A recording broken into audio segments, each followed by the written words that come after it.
What's going on, everybody? Teej back again with a 2025 mock draft for this week. Been a little bit since we talked about the upcoming NFL draft, so figured it's time to dive right back into it. Been watching a little bit of film, just kind of getting an eye for and getting a feel for some of the top prospects going into this year. And pretty soon here, we'll jump into my first set of 2025 position rankings. So we are officially beginning this 2025 NFL draft cycle. Also got, preseason, schedule outlooks, record predictions, postseason predictions, MVP, Rookie of the Year, all those award prediction videos out. So be sure to subscribe to the channel. A lot of NFL content on the horizon, specifically a lot of 2025 NFL draft content on the way. But as we go through this mock, let me know your thoughts down below in the comment section. No trades in this one, just one round, keeping it simple.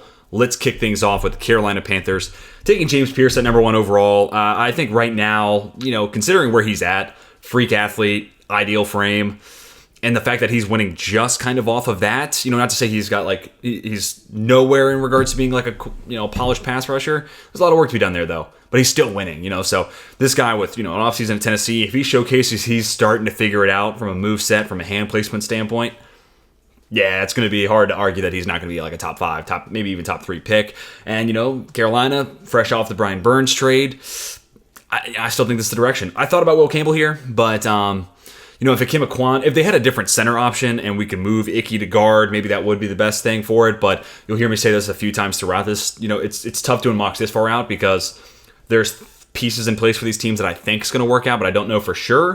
And there's other things I'm worried about, but it might not be a concern by next draft cycle. So some things it's kind of hard to project, but project I will.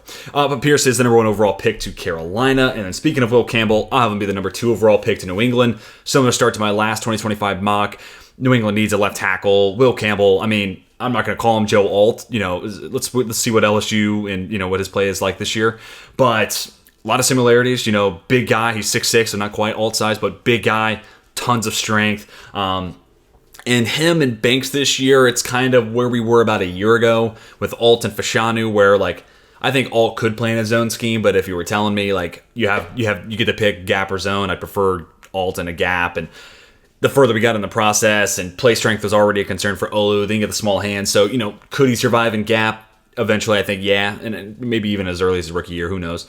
But play strength was going to be a concern there, so maybe zone's a little bit of a better fit. And I feel the same way about Campbell and Banks here. As, obviously, we're still dipping our toes into the 2025 class, but Campbell is just no real glaring weakness, could be rock solid across the board, and yeah, I think New England totally, he would totally fit in with their what they were trying to do. And left tackle, huge need right now for the Pats. Here at number 3, I'm going to have Will Johnson come off the board. And look, I think Chris Abrams-Drain, this is kind of one of those things where it's like, Abrams-Drain could be a solid starter. I'm not discounting that.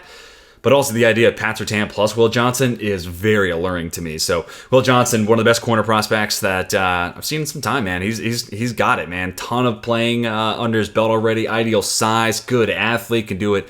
Press, can play off, man zone.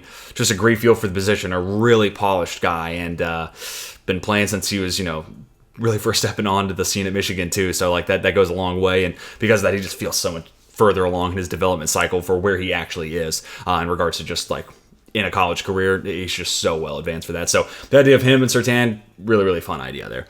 Then we get to the Tennessee Titans here. And, this may be a little early for the first receiver off the board, but, Tyler Boyd's a 1-year contract. Luther Burden might be a slot guy only at the next level, which doesn't really concern me. Most teams are running 3 receivers anyways. And there's a world where he's just not playing X. Maybe he's just not on the line of scrimmage if he is playing outside at the next level. That's fine too. DeAndre Hopkins, we'll see if he's back in Tennessee after this season. My leaning would be towards no. So Boyd and D-Hop gone. Totally could see receiver being a big need. Burden, big play threat, tons of speed. Also a great yak weapon, but just focusing what he could do as a big play weapon, pushing the ball deep down the field with Will Levis under center. They already have Calvin Ridley. Burden could be one more big play threat the defenses would have to respect. All right, on to the New York Giants. This is where we're going to finally have a quarterback come off the board. Obviously, this QB class isn't as good as last year's, or it's kind of what it feels like the consensus is right now, and I would have to agree just with what I've watched so far. But who knows? There's always guys who break out, so you can't discredit that. But just wanted to change it up a little bit. I'm going to go Connor Wegman here. I'm digging the tape that I've seen. Granted, he was a pretty quick watch because 4 games last year. And I will say the toughest opponent that he played, Auburn, 2 corners that get drafted.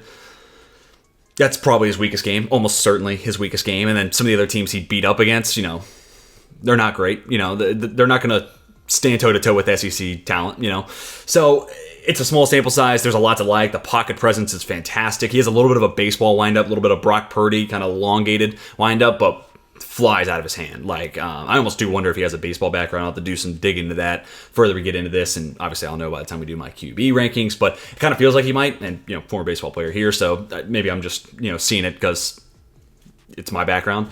But ball flies out of his hands. Pretty accurate passer too. Needs to be a little bit more consistent with the feet, and I think that'll clean up some of those inaccuracies that you see. But like I said earlier, the pocket presence is really kind of the thing that stands out the most, especially for a guy that doesn't have a whole lot of starts under his belt. Really natural in that respect. So don't rule out that he could be QB1 off the board this year, and that's up for grabs. So I kind of want to do something a little different here. Back was the first QB off the board last mock. This time, let's make it Wegman. And Daboll, if he's still there, could be going for a toolsy, traitsy guy. But also, the Giants are picking top 5 overall. There's a good shot Brian Daboll's not there. There's a good shot that Joe Shane's not there. So it could be a new regime starting over at the quarterback spot. To the Washington Commanders. A lot of different options I thought about going with here. I was really intrigued by Mason Graham, right? I could see this team moving on from Daron Payne this season, and then maybe replacing him with an insane defensive line class here. But I'll just go ahead and make it Kelvin Banks. Left tackle's still a problem. I think Brandon Coleman's more of a guard than a tackle. It's great to hear that they're giving him the shot to earn that tackle spot, but I think it's going to be Cornelius Lucas, ultimately week 1 starting at left tackle. And I like Lucas as a swing guy. Every down starter, TBD. He's been a swing guy for so long that I'm going to take that as the league knows what he is, right? He's a third tackle, so maybe he'll get a little exposed this year. And because of that, Kelvin Banks, I could totally see, being a guy that, one, goes top 10 just because of the pass protection prowess, very nimble on his feet, has great size on top of that. And maybe not be he may not have the play strength that, Will Campbell does, but it's not a major liability either. But really, from a pass pro standpoint, I could see a world where the Commanders are looking to get that clear bookend, high-level pass pro guy, and Kelvin Banks is definitely that dude. And we'll see what happens at left tackle this year. Maybe I'm wrong. It's Coleman, and maybe I will get to see my dream come true, because Mason Graham plus Jonathan Allen, hopefully in a bounce-back year, could be crazy fun to watch. All right, then to the Arizona Cardinals. That's where I'm going to have Mason Graham come off the board. I like Graham. I like Graham a good bit. Honestly, as of right now, might be my favorite player to watch in this class. Him and Will Johnson, definitely up there. But, it was just one of those things. He wasn't draft eligible last year, so he was just kind of the guy that was wrecking things for the Wolverines up front. Him, and we're going to get the other Michigan D tackle off the board here in this mock, and Kenneth Grant. But those two guys were just everywhere, but specifically Mason Graham. And I know they just drafted Darius Robinson, but Robinson's an inside-out flex, and let's be honest, they need more than just one guy there on the interior. It's a little bit of a mess as it currently stands. So throw Mason Graham into that, use D-Rob, move them all over the place, and then you still have some edge guys like B.J. Ojolari and co there. So I just love what Mason Graham could be for the interior pass rush presence for that defense, and Jonathan Gannon coming from Philly. A lot of interior, high-level difference makers there on the inside of that defensive line. I could totally see where he's dude, Mason Graham's my version of that. So love that, and honestly, guy that if I had to make a big board right now, he'd be higher than 7. So good value there. Get to the Minnesota Vikings. I'm going to go with my boy Benjamin Morrison. I'm a Notre Dame fan, just in case you didn't know. But really polished, high-end athlete, prototypical frame as well. Just needs to be, not that this is the end-all be-all for cornerbacks, but needs to be a better tackler. He just needs to be more consistent there. We won't talk about him today, but same thing with another defensive back for Notre Dame, Xavier Watts, just to get you a little bit of an idea where I'm at with him. Love the playmaking skills, but just needs to be a more consistent tackler. That was my major holdup with Kalen Bullock, so I'm looking to see Watts take some steps forward there. Morrison was actually more targeted last year than Cam Hart, but I think that's going to change this upcoming season, I do. But yeah, love the frame, the athleticism, coverage field from both man and zone, press and off. Will Johnson's a special corner, but if he's not in this class, Benjamin Morrison feels like a really strong CB1. It's not he's the best in the class, but it's not a good group. Benjamin Morrison, and it was CB1, there was no Will Johnson, it'd still be a position I'm that's a good guy, someone who deserves to go in the top 10, so that he does. Also, the Vikings had Byron Murphy Jr.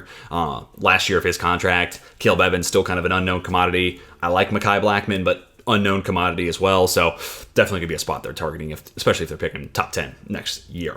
And if you haven't gotten the theme yet, the defensive class next year, it's a damn good one, kind of balancing the scale for what we had in this 2024 class. All right, then we get to the Vegas Raiders. This is where I'm going to have Carson Beck come off the board. Last time out, we did Shadir Sanders, so I'm just trying to change it up a little bit.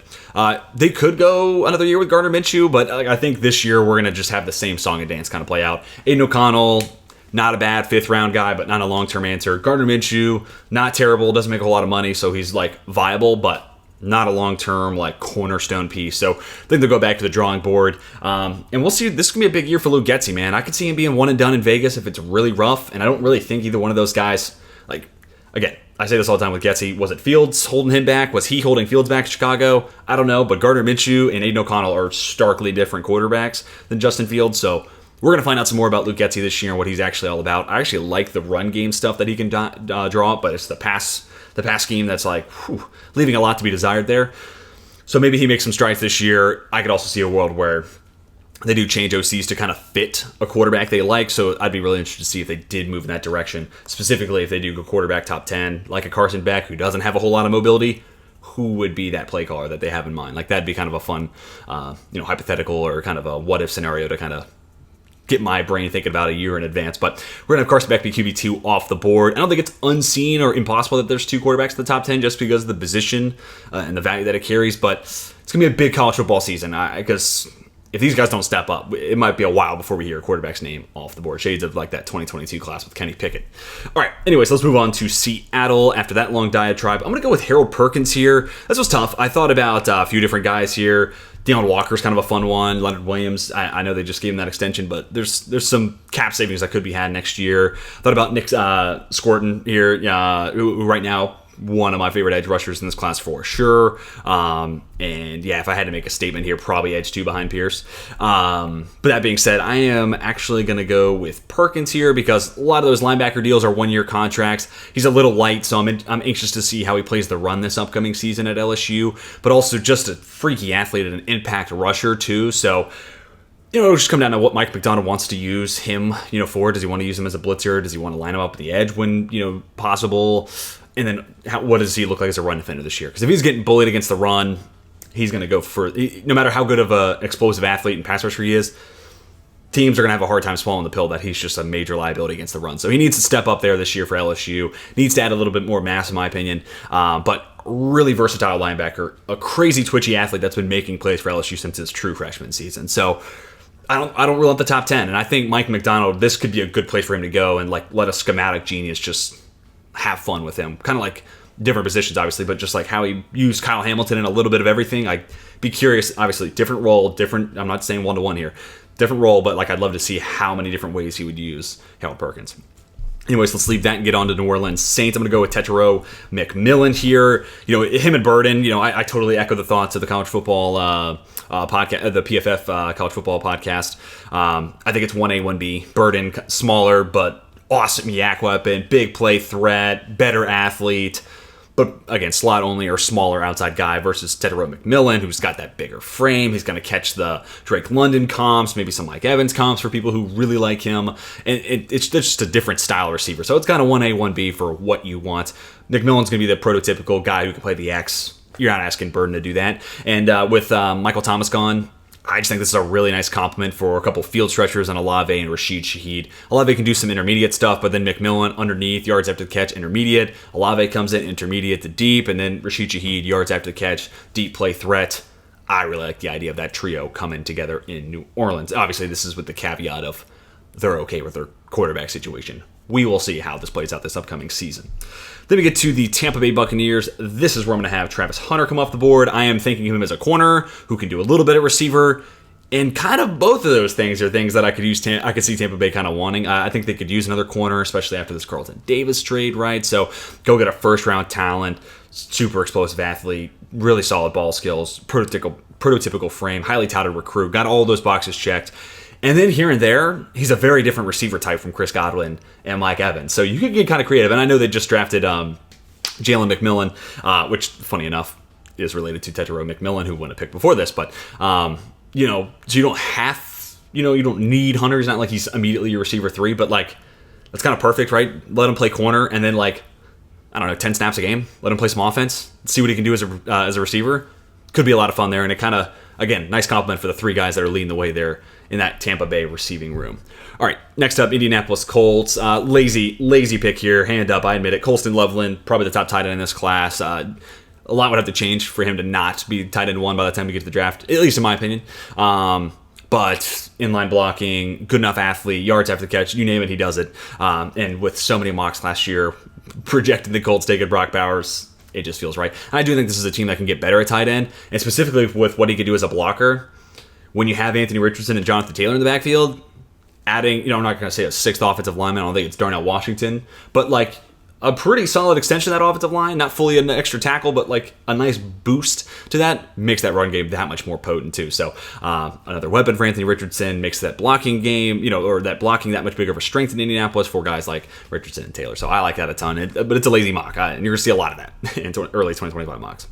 Pittsburgh Steelers are next. I'm going to go with Deion Walker, just with this Cam Hayward situation. I think an extension is going to get done, but could also see a world where Pittsburgh is just like, man, we drafted Keanu Benton and like Cam Hayward, you're a legend, Walter Payton Man of the Year. I could also see a world where Hayward hangs it up after this year. So I don't know. Lots to be determined there with Cam Hayward and how much longer he's a Pittsburgh Steeler. Let's say by the time of next offseason, we know he's not going to be a Steeler, whether it's retirement, he's moving on, the team's moving on, whatever. Deion Walker plus Keanu Benton is a nasty combination. Benton, not the biggest guy, but love the quicks, and I love how polished he was as a pass rusher. Really, and great run defender too, but really underrated as a pass rusher. One of my favorite guys from that class. Loved the Steelers got him. And then Deion Walker, this guy who is saying he's going to run upper 4.6s, same time that like Kalijah Cansey ran, 4.67 at 280 pounds. Oh yeah, well, Deion Walker's doing it at almost 50 pounds more. Yeah, 50 pounds bigger. This is a big dude who moves super well. And even if he doesn't break the record, if he runs 4.69 at 337 or whatever he officially weighs in at, that's going to be ridiculous, and this guy's going to go somewhere in the top half of the first round, because just like Jordan Davis, and Tavondre Sweat had a DUI, and this man still went top 40, but Davis went top 13. Like, teams sell themselves on this planet theory. There's only a certain amount of guys that look that big and move that fast, right? And I can totally see a Pittsburgh team, like, if they're looking to replace Hayward, Walker plus Benton, that could be the combination that gets it done on the inside. On to the Los Angeles Rams. I'm going to go with Tacario Davis, which, just a side note, I need to see the practice footage leaked. Someone who's got access to it. Davis versus Tedero McMillan, I need to see those practice reps today. Like, I need to see them instantly. But I just think, Trey White's a 1-year contract. Darius Williams, really solid outside corner, but on the smaller side. So it's just a different corner type, bigger body guy. And they have some other guys who might step up this year. Maybe corner isn't the biggest need. This was a tough team looking at their depth charts. Like, where could they go in a year's time? Could get some more offensive line help, but ultimately, like, I don't like the value of the interior guys here at 15. I'm not doing trades, so no trade back here. So I want to go with Tacario Davis here and get a different corner type, but a guy I also think could excel in that scheme. His size and athleticism and a quarters heavy defense presents a lot of problems when you're trying to throw to that side. So I kind of like that idea. Think it'd be a fun scheme fit and just a different body type for that room as well. To the Jags at 16. This is where I'm going to have Nick Scorton come off the board. The Purdue transfer to Texas A&M. Yeah, like I said earlier, probably my edge 2 right now. Still early on in the process. And look, I know they brought in Eric Armstead, but he's an inside-out flexible guy, so there's a world where you can make this work with Trayvon Walker, Josh Allen, Eric Armstead, and Scorton. And in a perfect world, you have the offense pinned back 3rd and 13, and you get to let these guys go crazy with Armstead and Walker on the inside, Scorton and Allen on the outside. That's ideal. But if we're looking at this from a little bit more of a, where I actually, like from a realistic standpoint, where I'm kind of viewing this situation in Jacksonville, love Eric Armstead. That's a little bit of a hybrid player. You're getting some interior rush, specifically in passing situation, but you're getting a guy who can play outside. To me, at this point, I just, Trayvon Walker, just, maybe this is the year it changes, but as of right now, I'm not buying into it. So really, I think this is Scorton, Allen, and Armstead long term, but wild card there for Trayvon Walker. I'm not trying to piss off Jags fans, but he's just got to live up. This has got to be the year. He's got to start putting it together for the Jags. And even if he does, I still like the idea of Scorton there at 16. Let's get on to the Cleveland Browns. A little bit of this is another good roster, right? Like, I don't really know what the needs are just yet. It's going to take this upcoming season to really dictate that for me. But Nick Chubb, I hope he comes back to 100%. But let's say there's a world where he isn't.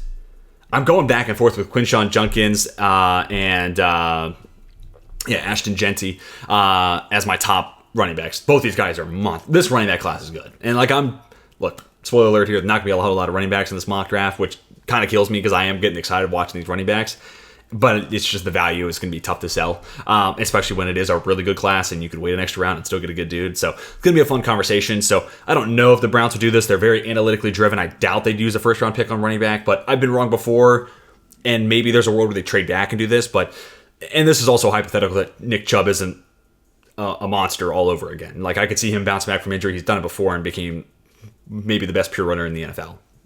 So not ruling it out, but I could also see a world where it's caught up to him, the amount of knee injuries he's had. It's time to find a replacement. And Quinshon Judkins, like the fact that Ohio State has him and TreVeyon Henderson, former top recruit coming out of high school at the running back position from Virginia, like crazy backfield. And my boy Will Howard, not my boy, but Will Howard might get that J.J. McCarthy treatment this year. They might be holding his dropbacks to like 20 a game, just pounding the rock, winning with defense. I mean, Ohio State's going to be a fun team to watch. And if Howard's not bad, they're definitely one of the favorites going into next year. And Quinshon Judkins, like I said, it's him and Ginty kind of battling out for that top running back spot. But I also love Amari and Hampton. I like the upside of TreVeyon Henderson, Ollie Gordon. There's a lot to like there. So I don't know. And Ginty coming from a smaller school too. It's like, how do you weigh that versus Ohio State? So it's going to be a fun year to watch these running backs. But there we got Quinshon Judkins coming off the board to the Cleveland Browns. On to pick number 18. Actually, sticking with another Ohio State Buckeye. I was thinking Abdul Carter here, but not really a 4.3 body type. He's kind of 215. I think like 250 is probably a little bit on the generous side.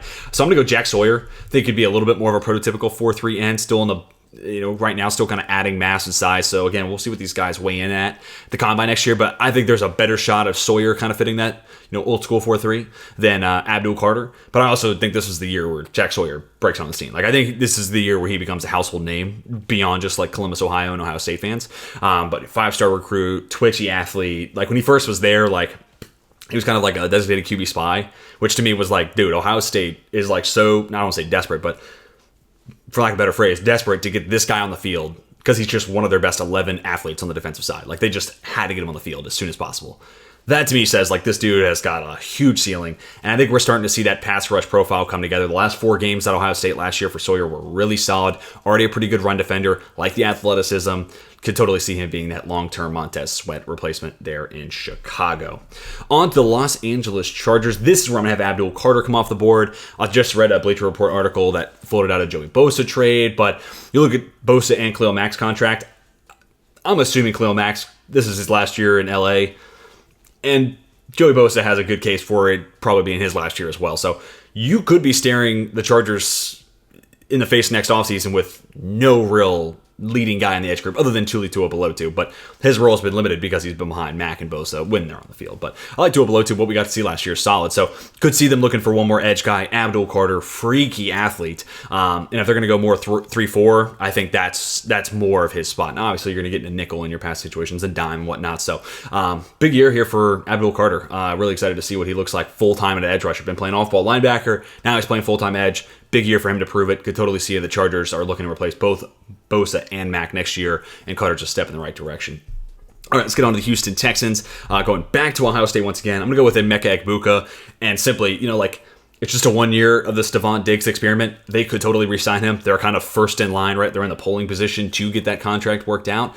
But I could also see a world where, let's say this works out and Stephon Diggs looks awesome in Houston, which that's what I'm anticipating because I love me some Stephon Diggs, love Bobby Slowick, and I love me some CJ Stroud. So all this is kind of coming together for me to think Diggs is going to have an awesome year. A lot of mouths to feed there for sure, but he's going to have an awesome year. And he's going to go get a bag somewhere. Like, he'll go in free agency and just go fetch a bag from someone. Good on him. So I could just see where Houston, not saying Egbuka is going to be as good as Stephon Diggs, but they could go like for like, right? Sharp, quick route runner. And they have 2 guys that can play on the outside, Collins and Tank Dell. So, like, Egbuka, if he's slot only, that's just fine. That's not really going to affect things. But maybe he does show this year at Ohio State he can play more reliably outside. And then you could have some really fun games there, moving Tank Dell inside sometimes, power slot Nico Collins. You do some cool stuff there and get really creative and kind of play your matchup. But let's just say Egbuka is your slot guy. I could see them going like for like, that sharp route runner with a lot of quickness out of his breaks, replacing Stephon Diggs. To me, it makes a lot of sense.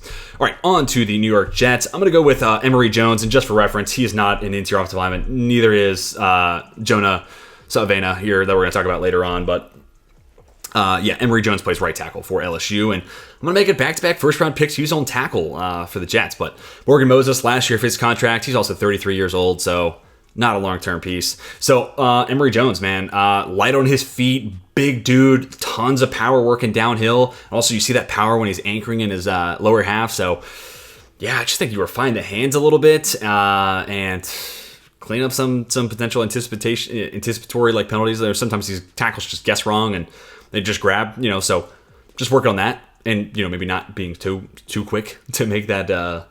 Kind of giving up, for lack of a better phrase, just grabbing a dude, just stick with it, stick with the rep, especially with a guy who is as athletic and nimble on his feet as Emory Jones.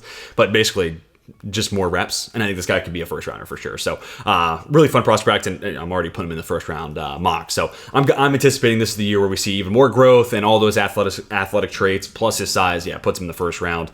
And Olu Fashanu plus Emory Jones is your long-term bookend tackles. We'll see how much longer Aaron Rodgers plays for the Jets, but whatever quarterback is under center is going to love that tackle tandem. All right, to the Atlanta Falcons at 22. So we're going to have Malachi Starks come off the board. Richie Grant just hasn't really worked out. Helms, I just don't think that's a long-term piece. So Malachi Starks staying in the state of Georgia is a fun storyline. But him and Jesse Bates, crazy good tandem. And just playing Starks in the slot, in the box, Bates doing his thing over the top.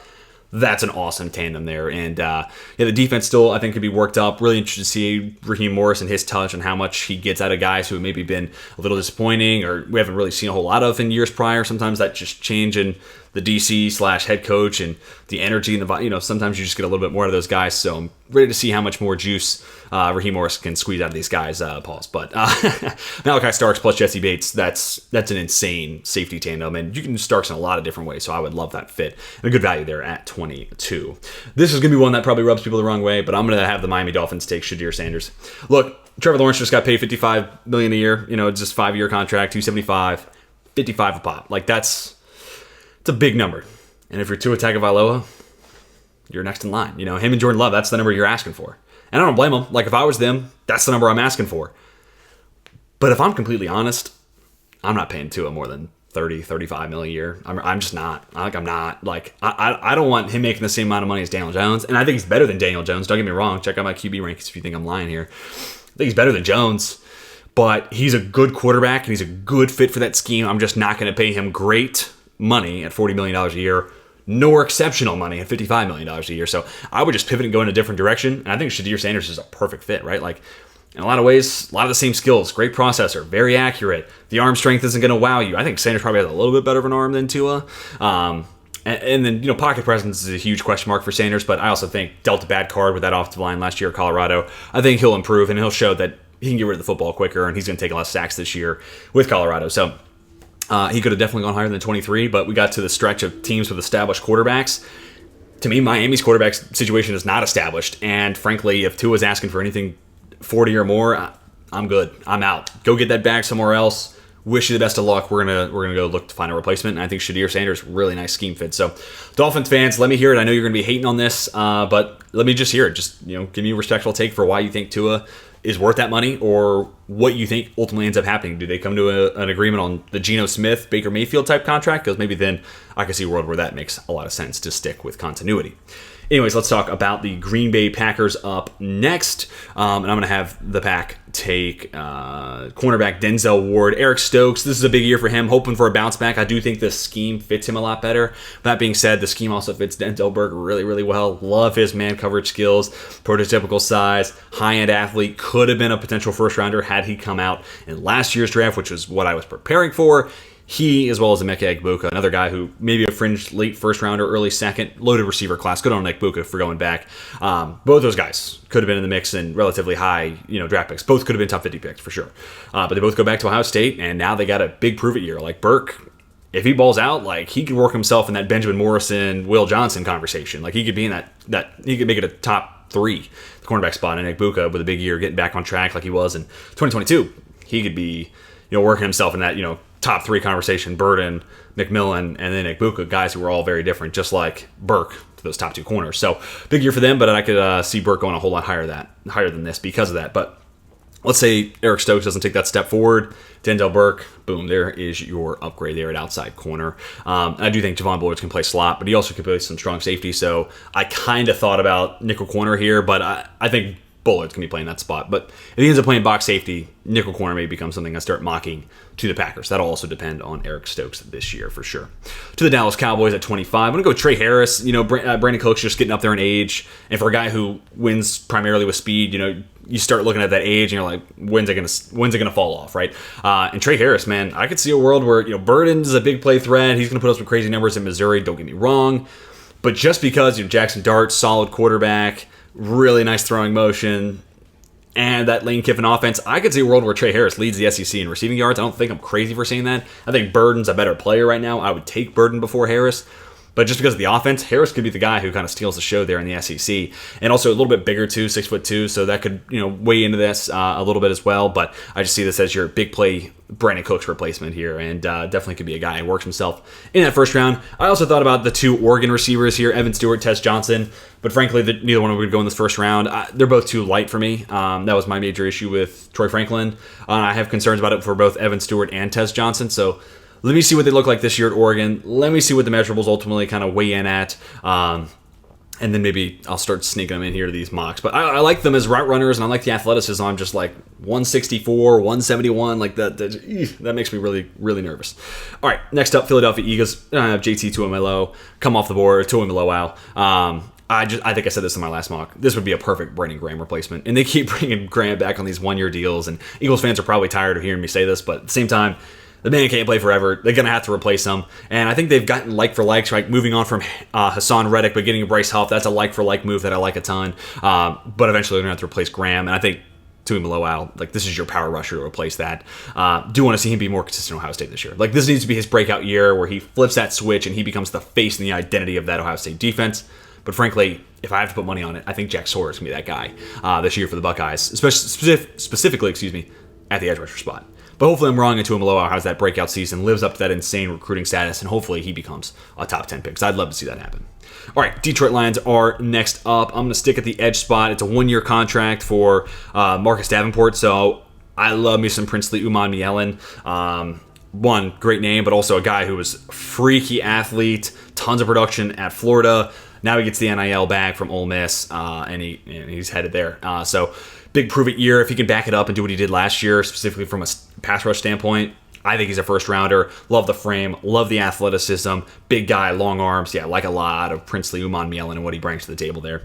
Cincinnati Bengals, and then for the Detroit Lions, let's say Marcus Davenport's not a long-term answer. Umanmielen plus Aiden Hutchinson, sign me up for that.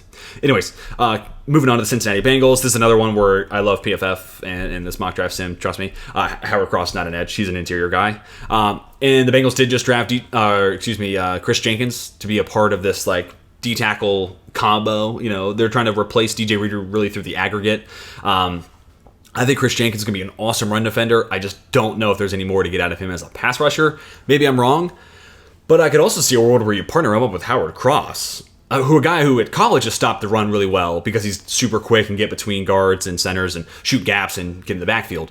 May not play the same at the next level. So I could see a world where Howard Cross is the better pass rusher, Chris Jenkins is the better run stopper, and together those two kind of form a DJ Reader. That's really your aggregate that comes together and replaces that loss. But hopefully I'm wrong and Chris Jenkins is a better pass rusher for the next level. And I could also see a world where Howard Cross is not a major liability against the run. So, but Howard Cross, he's another one of these guys since 2014. I'm not saying he's Aaron Donald, but since the league has seen, okay, you don't need Casey Hampton builds, Kevin Williams, Pat Williams builds to play nose tackle and play 3-tack. You can get by with some smaller guys who win with quicks, and also when they're smaller, leverage battle becomes an easier a feat for them to climb. So Aaron Donald, Kalijah Cansey last year, Michael Hall in the second round. These smaller D tackles are starting to become more and more prevalent. And Johnny Newton even. I know he ended up weighing over 300 at the combine, but that's combine weight. Just like Bryce Young, he put on phantom weight there. That guy's going to play at 290, 295 at the next level, which is fine. I don't have any issues with it. Should have been a first rounder in my opinion, but moves even more. I'm just backing that up. Another guy to add to the list. These sub 300 pound D tackles that win with quicks, they're becoming more and more prevalent. And I think Howard Cross plus Chris Jenkins, that's a sick duo there for Cincinnati. Look at the Buffalo Bills. This one I'm going to have Kenneth Grant come off the board. I did think about Savannah here from Arizona, but Seth Brown did take a step forward last year in year 3, and now I'm interested in year 4. So I'll wait and see before I'm trying to replace him. And again, I don't really love the interior guys just yet. But Kenneth Grant, dude, like very different body type. And I kind of want to show that here. Then Mason Graham, but 6'3", 339, insane run-stopping PFF rate, but also a very productive pass rusher. Again, this defensive line class is insane. And right now I look at that interior group and Ed Oliver, long-term piece, no doubt about it. But then it's like Daquan Jones, they keep bringing him back, but he's an older guy, so I think there is a replacement to be had there. I think Kenneth Grant hides Ed Oliver as a run defender too, as well as just getting another impact pass rusher. I thought about edge, but let me see what Javon Solomon looks like this year. I really like the value they got with him as a DPR coming out of Troy, and I still like Gregory Rousseau. And maybe AJ Epinesa can give you a little bit more. Also, this is probably Von Miller's last year in Buffalo, but maybe he goes on like a last dance run here. So that'll be an interesting conversation next offseason. It could have been edge, but at this point too, I'm kind of like, when it comes to the edge group, not really loving the first round options here. Aeneas Peoples is an interior guy. Nazir Stackhouse is a nose tackle, so ignore those names there. Maybe Rucker from UNC could have been the pick here, but ultimately I like the value of Grant a little bit better.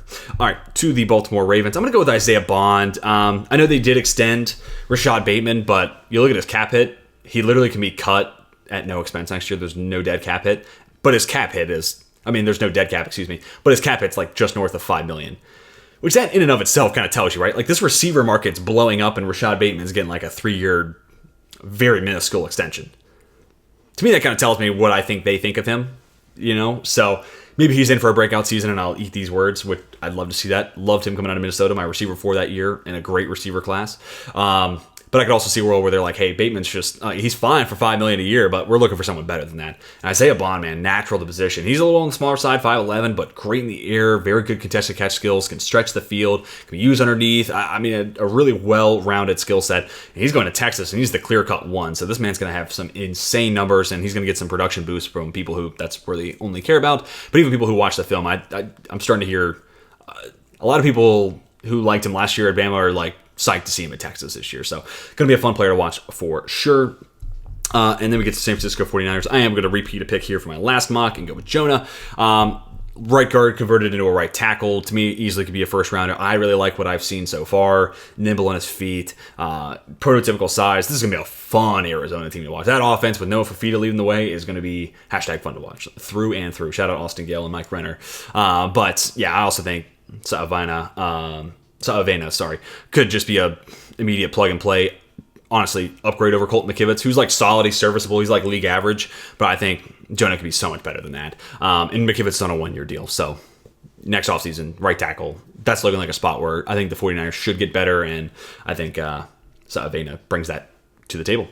Then we get to the Kansas City Chiefs. Honorable mention here to Aeneas Peoples. I really thought about Peoples here as like he's a better pass rusher. I know they got Fabian Levette as an undrafted guy from Florida State. Levette, better run defender than a pass rusher, so Peoples kind of the flip of that, but also not a liability against the run, not by any stretch, but another one of these freakish monster-built guys that it's like, how does this guy that's that size move like that? Sorry, I forgot they put him in the edge here. But just a sick pass rusher. Now he's going from Duke, going to Virginia Tech, so another one of these guys that like 6'1", 190, almost kind of becoming the prototypical defensive tackle size. His pass rush presence next to Chris Jones could be insane. And also it lets you move Chris Jones that much more around the defensive line. But instead, I'm going to go in a slightly different direction here. And I'm going to go with Alec Eomanor from Stanford. Big body receiver, contested catch dude. He had the huge game against Colorado, had a couple other 100-plus receiving yard games. We'll need to see it kind of throughout the entire season. Now, granted, I don't think his Stanford situation is super great, but we'll see. And I just think he could be that big body receiver that in a draft class that doesn't have a ton of them, maybe he gets pushed up the board just a little bit. It's McMillan and him, is the immediate two guys that stick out. And I guess Horton from Colorado State too, 6'2", but Trey Harris 6'2". But not a whole lot of big body receivers this year, at least as I look at it right now. But because of that, I could see where Eomanor gets a little bit of a push. And then I could see for Kansas City where he's the big body guy and he can still stretch the field. Word is he's going to run a pretty good 40. We'll see. I don't want to buy into that too much. But that's kind of the early kind of buzz that I've seen and what I've been able to get a hold of. And if that's true, awesome. But I could also just see him being physical, big body, X type. And then Xavier Worthy fills in for Hollywood Brown. Hopefully Rashee Rice gets the legal stuff figured out, and hopefully he's going to play football, and then he becomes your slot. You still have Travis Kelce, yada, yada, yada, and it all falls perfectly into place. At least the way it works in my head. But guys, let me know what you think about this updated 2025 mock draft. Who went too high? Who went too low? Who's your favorite squad? And did you like the pick that I gave your team? If not, let me know who you would have taken if the board, with where the board was at. Let me know what your thoughts are, and maybe if there is someone who went just ahead of your team, let me know. In a perfect world, that person maybe falls to you. I'd love to hear those thoughts and who you're keying in on early on here in the 2025 draft cycle. But leave me those comments down below. Hopefully you guys enjoyed. Hit that like button if you did. Subscribe if you're new to the channel, want to see more football content, specifically more NFL draft content, because we got plenty more planned out for the rest of the offseason and, of course, throughout the 2024-25 NFL regular season as well. But that's going to do it for me. Hope you all have a fantastic rest of your day. And until next time, my name is Tej, and I am signing off.